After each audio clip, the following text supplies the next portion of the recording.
টি-20 ক্রিকেটে বাংলাদেশ এবছর 5টা সিরিজে 14টা ম্যাচ খেলে 7টায় জিতেছে এবং 7টায় হেরেছে। উইনিং পার্সেন্টেজ এক্স্যাক্টলি 50 এবং এই উইনিং পার্সেন্টেজকে খুব ভালো আসলে বলতেই হবে। তো বাংলাদেশ যে টি-20 ক্রিকেটে এই সাফল্য পাচ্ছে, টানা 3টা সিরিজ জিতলো, সেটার কারণ আসলে কি? সেটার কারণ কি ব্যাটারদের পাওয়ার হিটিং ক্যাপাবিলিটি, ছক্কা মারার সক্ষমতা বৃদ্ধি হতে পারে? সেটা কারণ স্ট্যাটস পরিসংখ্যান তাই বলছে।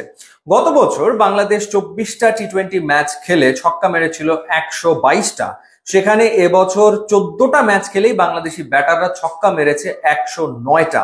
তার মানে হচ্ছে সিগনিফিকেন্ট একটা ইমপ্রুভমেন্ট তো এই জায়গাটাতে দেখাই যাচ্ছে। আর ব্যক্তিগত পর্যায়ের কথা যদি বলি, গত বছরটা ছিল জাকের আলী অনিক এবং তাওহিদ হৃদয়, তারাই আসলে বড় বড় সব শট খেলতে শুরু করেছিলেন এবং এই দুই ব্যাটার গত বছরে 21টা করে ছক্কা মেরেছেন, যেটা ছিল হাইয়েস্ট।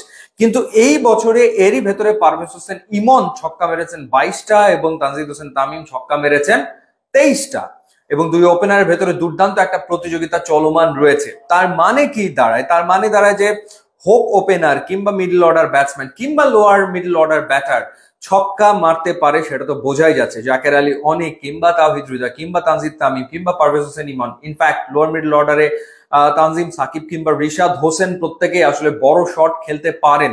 এবং বাংলাদেশের যে সাফল্য টি-20তে আসছে, সেটার জন্য অবশ্যই এটা একটা কারণ যে ব্যাটসম্যানরা এখন আসলে কিছুটা ফিয়ারলেস ব্যাটিং করার চেষ্টা করছে, তারা বড় শট খেলার চেষ্টা করছে। এরপর আবার জুলিয়ান উডকে আনা হয়েছিল পাওয়ার হিটিং ক্যাপাবিলিটি বাড়ানোর জন্য। এখন সেটা সুফল যদি বাংলাদেশ এশিয়া কাপে পায়, তাহলে একটা কাঙ্ক্ষিত ভালো রেজাল্ট আমরা এক্সপেক্ট করতে পারি। কিন্তু এটার পাশাপাশি টি-20তে আমার মনে হয় আরেকটা জায়গাতে সিগনিফিকেন্ট একটা ইমপ্রুভমেন্ট আমরা দেখছি, সেটা হচ্ছে বাংলাদেশের বোলিং ডিপার্টমেন্ট। যেখানে একটা ভেরিয়েশন আছে, অর্থাৎ বোলিং ডিপার্টমেন্টের দিকে তাকালে দেখা যায় সেখানে কুইক ফাস্ট বোলার রয়েছে, মুস্তাফিজের মতো কাটার এক্সপার্ট রয়েছে, এরপর লেগ স্পিনার রয়েছে, লেফট আর্ম স্পিনার রয়েছে, শেখ মাহাদির মতো একজন কুইক অফ ব্রেক বোলার রয়েছে। সো এই যে ভেরিয়েশন রয়েছে, সেটাও আসলে ইতিবাচক রেজাল্ট আনতে সহায়ক ভূমিকা পালন করছে।